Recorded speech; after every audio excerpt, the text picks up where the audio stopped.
With that, we're ready to go into our final session of today, which is a panel discussion discussing from foundation to bedside, will AI finally deliver health impact?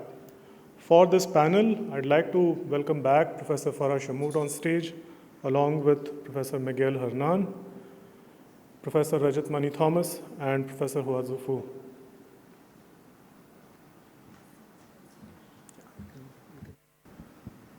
Thank you, panelists, for joining us for this final session of the day.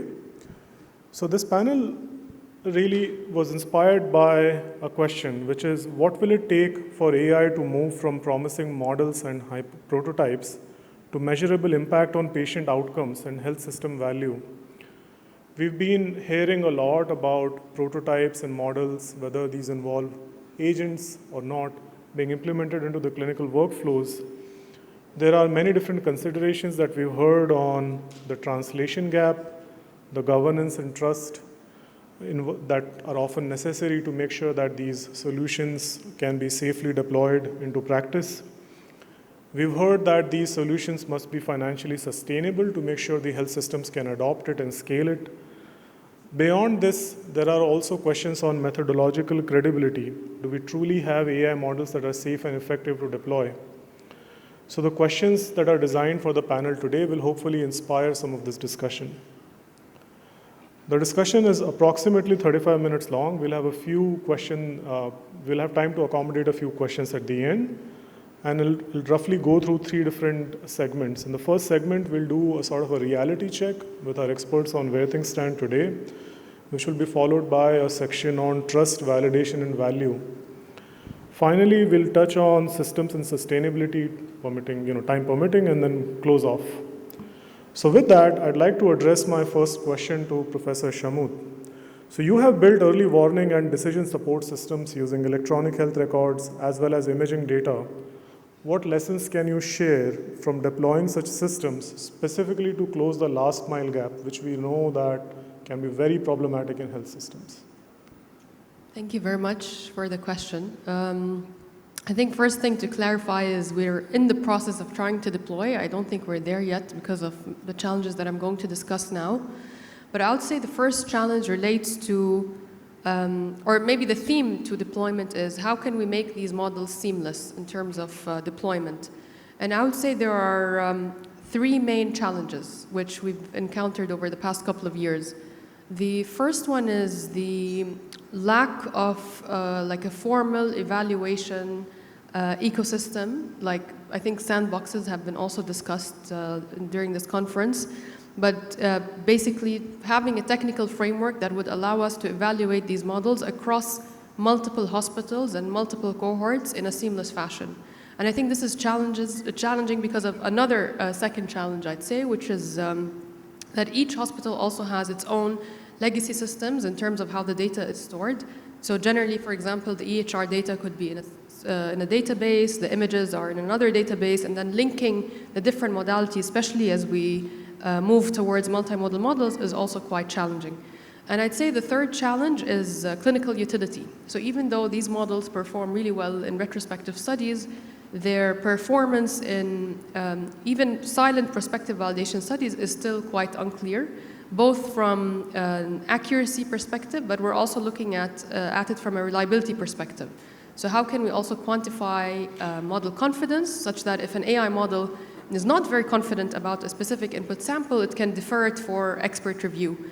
And this opens another sort of bag of worms related to human-AI collaboration and AI autonomy. And I don't think we're at a point yet where these models can be fully autonomous, because they can also make their own mistakes, and then someone will be liable. Okay. I'd also like to invite any panelists to reflect on that if they like. Yeah, actually for most of the current work, they only focus on the accuracy, the performance. Actually, when we deploy the AI system in the real world, there are gaps between the deployment and the development. Because in the real world, it's open environment, so there are some, for example, we may face some rare disease or quality data, but the model cannot identify whether the input is in distribution, whether it's out of distribution. So that is a challenge for use the AI model in real world. So from my side, I think currently the AI model have no enough reliability or expandability for a clinician. They want to know whether the results are reliable enough for the safety critical applications. Right. And on that note, Huazhu, I'd like to also ask you, so we've seen tremendous progress happening in vision language models. What do you think is keeping it from being deployed in actual production clinical workflows? Yeah, for vision language model, actually, currently, I want to ask one interesting question. How many clinicians here, in here, if you are a clinician or medicine degree, you can hand up only one, two? Yeah, so that is a question. Oh, sorry. Sorry. So that is a question. We do AI for science or we AI for health, but all of us, most of us are AI experts with the CS background. But who uses the model? Clinician. So we need to think how to design the metric from the clinical side, not for AI side, because for us, we focus on the performance, focus on the AUC, but whether it's important enough for the clinical setting. So if we want to design the AI model for the real world, we need to ask clinicians what they need. Right, that is a key factor, I think. I hope to see more hands-on clinicians next year, so that's a point duly noted. I can add something to that. It's a very valid point, and I think that should be the focus. So recently, I was at a workshop organized by my clinic in the US, and the questions asked to the clinicians, what do you want to see? They said, I want to see a button on my Epic window, right? That's it. I will use it. And they exactly did that. So they worked with Epic to, this is cardiologists, and ECG, they built an ECG foundation model, which works really well. And they came up with this sort of a biomarker, you can call it, which is something called ECG age. So you look at your heart signals, and it'll tell you what your biological age is. And if it is not congruent with your chronological age, it gives you a risk factor. And it's been very instrumental. But that model was existing 2 years before they started using it. And when did they start using it? When the clinician had a button on their workflow that they could click and it gives you a number, right? So it's so important that we work with clinicians, depending on the kind of model, or patients, for that matter, depending on what you're building, and build a solution around it. So if you ask me, I think we are pretty good with the AI algorithms. I mean, we're all building pretty robust algorithms, but the last mile problem is really that stakeholder management is the issue. We're not bringing the right people in to build a system. So it's actually product design and product thinking that should go into it more than algorithmic aspects, which I'm not saying that we solved all of it, but we have a lot of solutions now which can be deployed, and we are not, because we are not thinking about it from an implementation perspective. So we need more clinician scientists, ideally, physician scientists, and we need policymakers in the know who can come and sort of work with us.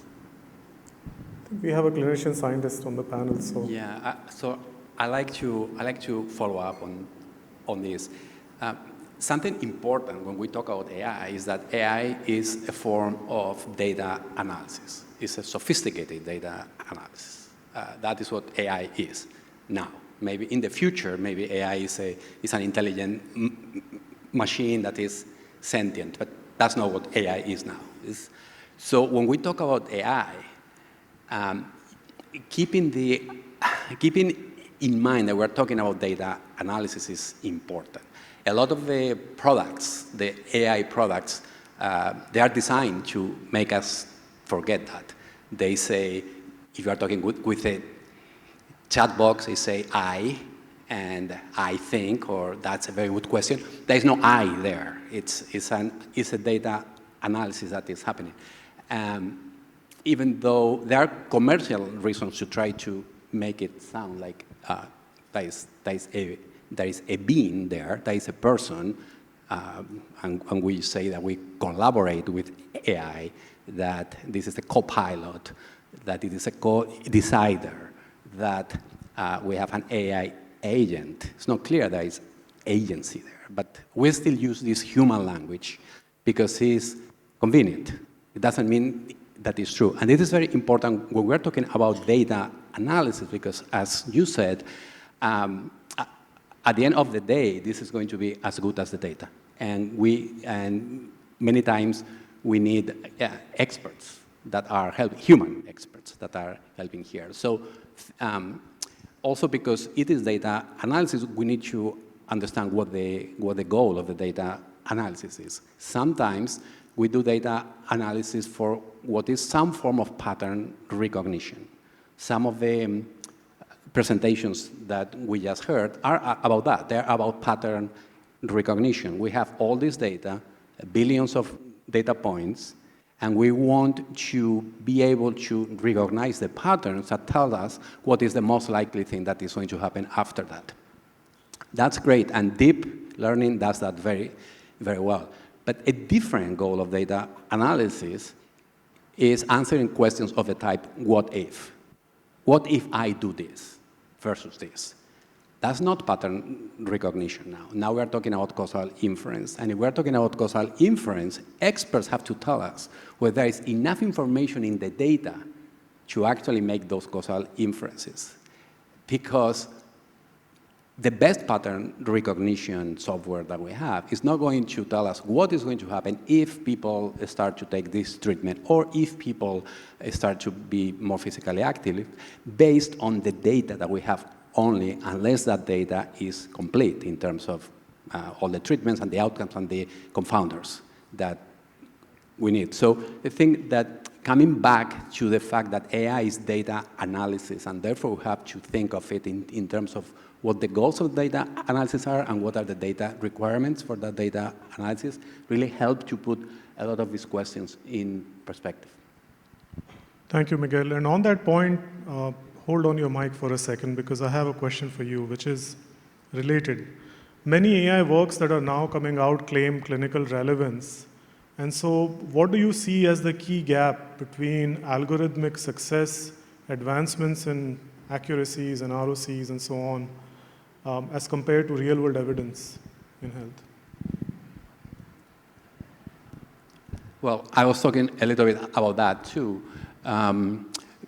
Part of the gap is in a clear specification of the question. What do we want to do? Many of the tools are for pattern recognition, but many of the questions, what we want in terms of real-world evidence, is to respond causal questions. And those are qualitatively different tasks. You cannot do good causal inference with a pattern recognition tool. You need to have also either a causal model, a good causal model, or experts that help fill in the blanks. So when we are asking questions that are about making a decision, if the decision is between course of action A or course of action B, between treatment A or treatment B versus doing this or doing that, that's not pattern recognition. That is where some of the current tools and the interactions with their tools are confused. If we are asking that type of questions, we need to add things to the data. It's essentially, we need a causal model. We need to be able to generate the equivalent of a digital twin of the world that is good enough for the causal inference questions that we're asking. Again, that's very different from just finding patterns in the data. So I think that is the main gap, the difference between the questions that we're asking and the methods that we're using. Right. Thank you, Miguel. So we've heard some many interesting perspectives so far, including problems with clinical workflows, gap that we see coming from lack of involvement of clinicians, as well as framing the problem correctly and with the right stakeholders, clinicians in the mix. I would now like to shift focus a bit and talk about trust, validation, and value. And I'll open again with Professor Farah Shamout. So Farah, you've successfully established clinical collaborations locally as well as in New York and your previous labs at Oxford. Can you tell us what are some of the things that you did that help you win trust from clinicians in being involved in AI projects with you? Thank you for the question. So we've worked with many different clinicians from different backgrounds over the past couple of years. And I'd say the most important step is to really get them involved in early stages. So I would say the more successful projects that we've had, especially the ones that focus on clinical impact, are the ones where clinicians were engaged from the start.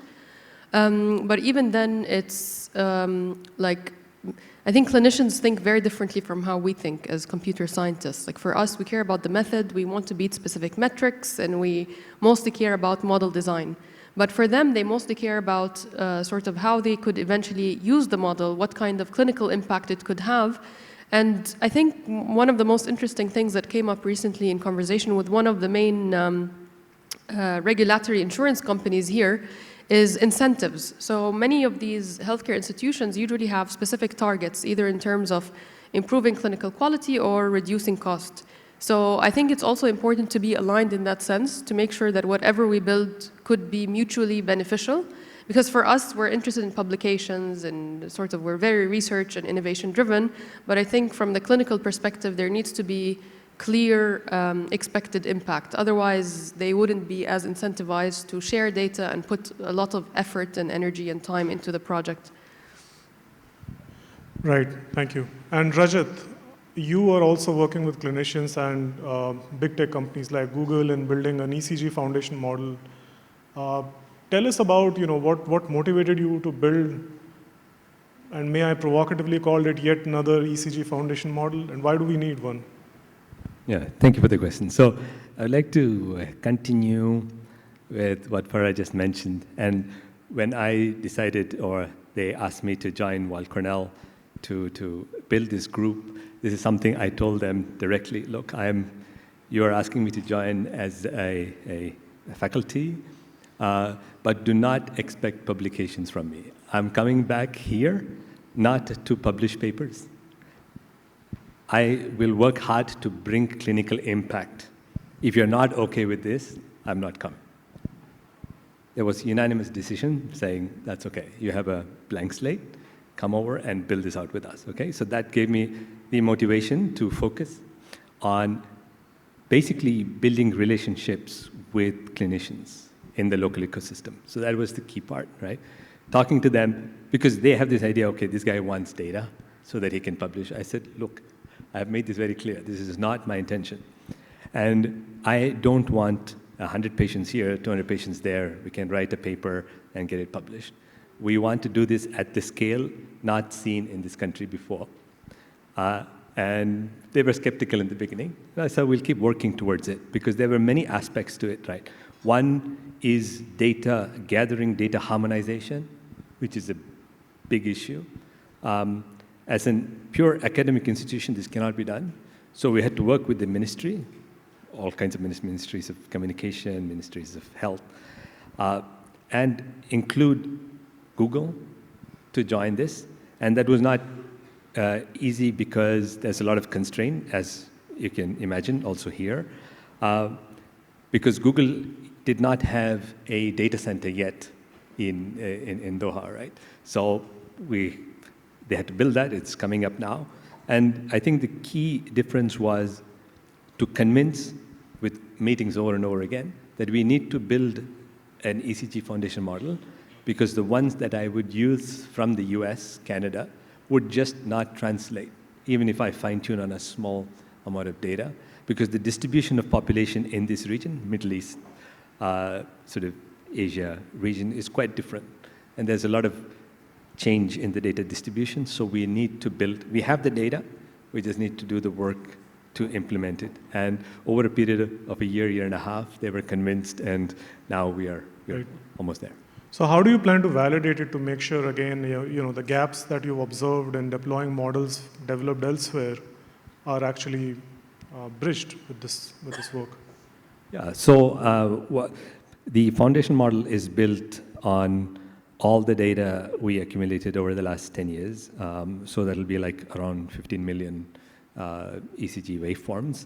But then we focus on a very narrow use case inside the cardiology department, so MI patients, myocardial infarction patients, to do things which are useful not only to the clinician, but also to the operations team.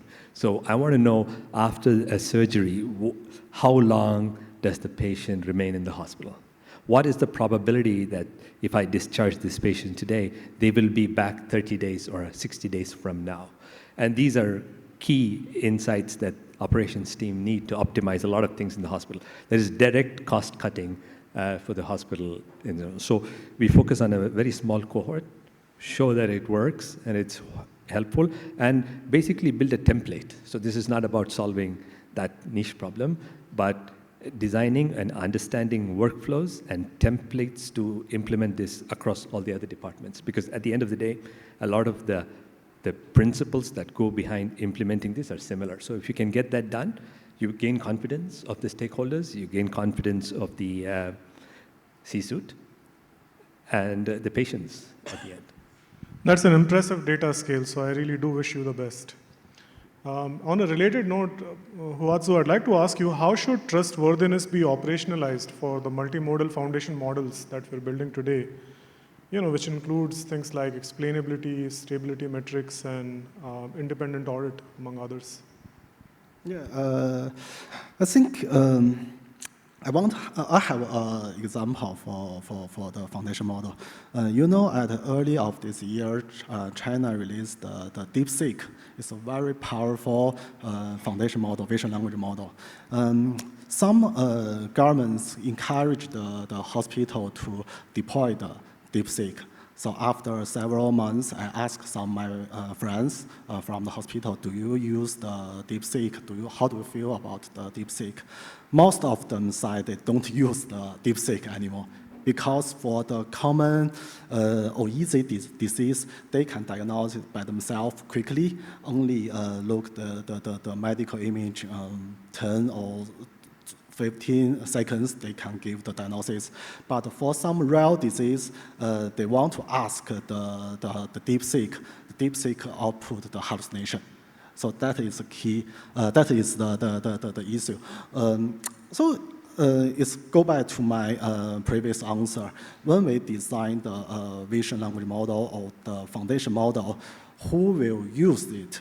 That is the key point. Actually, it's not us, it's the clinician. So can the foundation model to solve the real clinical needs? That is the issue. And the other thing is who will use the DeepSeek urgently? That is another interesting issue I want to mention. Because in China, in US, even in my working in Singapore, there are a lot of paperwork you need to do when you deploy the AI system. But for some low-resource region, low-income region, they have no choice because the clinician, the clinical resource is imbalance. So who will want to use from that reasons, because they have no choice, they have no enough clinician to give them suggestion. So they want to use the foundation model, use the AI model rather than the other regions. So I think if we want to do some work or deploy the model, foundation model, I think the low resource region is a good choice. And it's a good way to make more people benefit from the large language model. Yeah. Thank you, Huazhu. Miguel, I have a question for you on a related note. So we've seen that a lot of the ways in which we generate evidence in medicine today is based on randomized clinical trial. That's often not the first approach when we see with AI methods that are being developed in healthcare. What would you say is a way to bridge that gap that we see today, of AI in healthcare being effective, generated through the means of clinical trials? Yeah, thank you. That is a very important question. So a randomized trial is a type of data generation for causal inference. We do a randomized trial when we want to answer a causal question, and we generate the data in a particular way that makes it possible to answer that causal question. And when we're using data that has already been generated from the healthcare systems to try to answer the same causal question, we have a number of challenges. And the discussion about the foundational models help us understand what the problem is. So let's say that I have data from the entire health system, every single interaction between individuals and the health system for 20 years. In the past, we will try to use that data for causal inference to try to emulate a randomized trial by fitting a model, and at that point we call it the G formula. Now it's known as a foundational model. In some groups it's the same thing, but you fit a model to the data or to part of the data to try to replicate what happens in the data. Now, if we're talking about 30 years ago, that model was very simple and you couldn't use all the data. 10 years ago, the models were much more complex. Today, there's really no technical reason not to have a perfect model, because we have the data, we have the computational power, and we have tools like deep learning that could replicate exactly the data. This is when people talk about digital twins, this is what we are talking about. It's just a computational problem. It's not a conceptual problem. We know how to solve it, and we can solve it now. If not, give it a couple of years. That is what the G formula is in the new language. So that model is going to be able to answer any questions about patterns in the data perfectly. So if you ask the question, what is the time that people like this are going to take after a surgery at the hospital, there is no reason why the model should not answer that question perfectly, because we have the data, and we're asking a question about patterns in the existing data. So that is not a problem. The problem is if you ask the question, okay, what if you change your procedures after surgery? What will be the time that that person will spend at the hospital? That's a causal question. That's not about patterns in the data. Now that is about what happens if you act. That is the type of questions that a randomized trial answer by generating data specifically for that. When we try to do that with the data that already exists, we either have to make assumptions that are not in the data about how comparable people are when they follow some procedure versus the other, or we need to actually do it, even in a non-randomized way, to see what happens and make more assumptions there. So the point here is that when we think of AI for healthcare data as data analysis, there are some tasks for which we can evaluate how well we are doing it. For anything that is about pattern recognition, we can compare what is in the data, what would the model tell us should be in the data. There is a metric, and we know how well we are doing it. But when the task is not pattern recognition, is causal, is what if, we don't have metric. We don't have a metric. We don't know how well we are doing now. And that is why randomized trials are still the gold standard for many of these things, at least as a benchmark, because we know that that is correct, and if they're done right. And now we can use that as a benchmark for the things that we find in the healthcare data. So I don't think we're going to get rid of randomized trials anytime soon. I hope not. Thank you for that insight. My final question to all the panelists, and this is the closing question for the day, is how can follower countries that are considered lagging in Health Innovation Index, leapfrog the innovators in delivering impact, say in the next 5 to 7 years? Maybe we'll just start with you, Miguel, and then go around the tip. Well, I think that there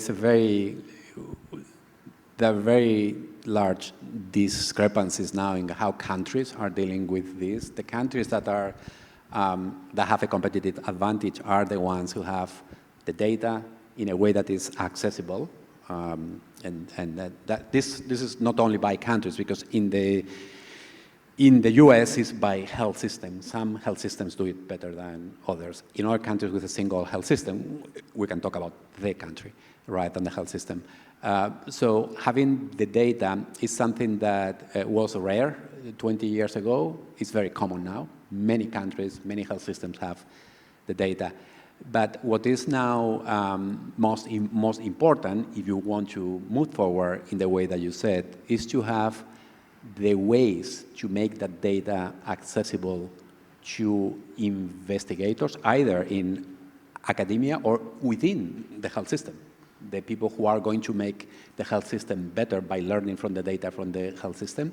And that requires having specific funding and teams that are devoted to working with the data, if they are within the health system, or having an institutionalized way of accessing the data for outside academic investigators. And this makes a huge difference. If you think about the COVID pandemic, for the first 6 months of 2021, essentially the whole world was making decisions about vaccination policy based on data from Israel, because they had all the pieces in place at the time that they needed to have it.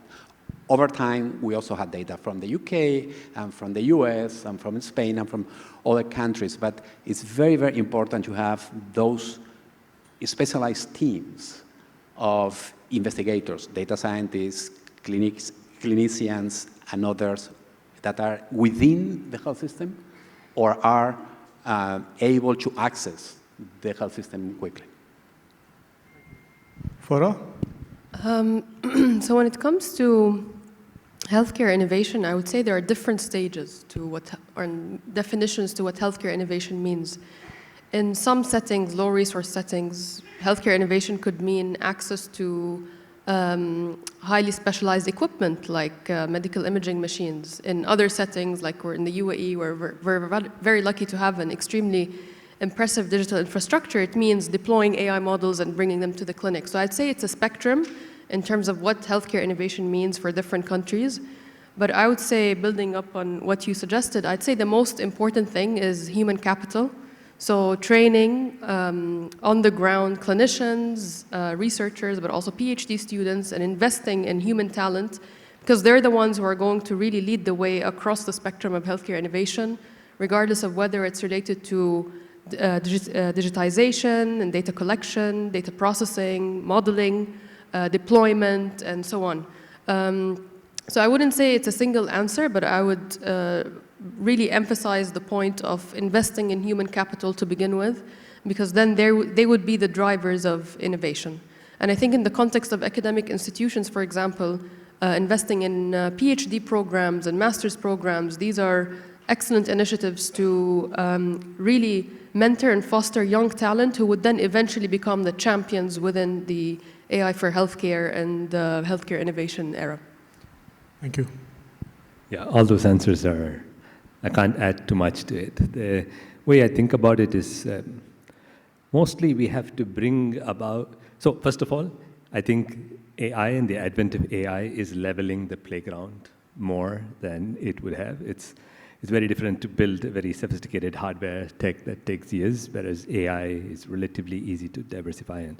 So it's kind of leveling the playground. All of the previous panelists, they raised important questions about training the next generation and so on. But I think for me, it's also about changing the mindset, because you have to remember that it is much easier sometimes to build something from scratch. But here we have to think about a transformation. So we'll have to use all the tools, whether it is sociological or system design, to transform an existing legacy enterprise, if you wish. And that's a slow process and starts with a shift in mindset. And the way you do that can be manifold through education and so on, but also through leveraging low-hanging fruits, right? There are low-risk ways of innovating. One example is sort of ambient intelligence, where you go in and you reduce the burden of the clinician by automatically sort of transcribing everything that you see. It's relatively low risk. And you basically infiltrate these legacy systems with effective, with simple solutions, introduce operations optimization in the hospital. Nothing directly to do with algorithms and health and decision making, but mostly to transform the entire industry. So we have to think about it in a holistic way. Thank you. I'm from Singapore. You know, Singapore is the follower country because we don't have our own foundation model or build our foundation model from scratch. But our government, actually, we still have a lot of things needed to do. For example, we can do some governance AI for good, so we can use the foundation model, but how to make the foundation model to adapt the local population, because we have some specific population, specific the local environment. So I think the follower country, they don't need to rate ahead the country, the other countries. They just make themselves better. So they want, if they can give the enough benefit for the local people, I think it's enough. No need to all the country build their own foundation model. They can use foundation model, but adapt to their local requirement. That is, I think it's a more efficient way to build their own AI system. Thank you so much to all of our panelists for those insightful comments. Please join me in a round of applause for them.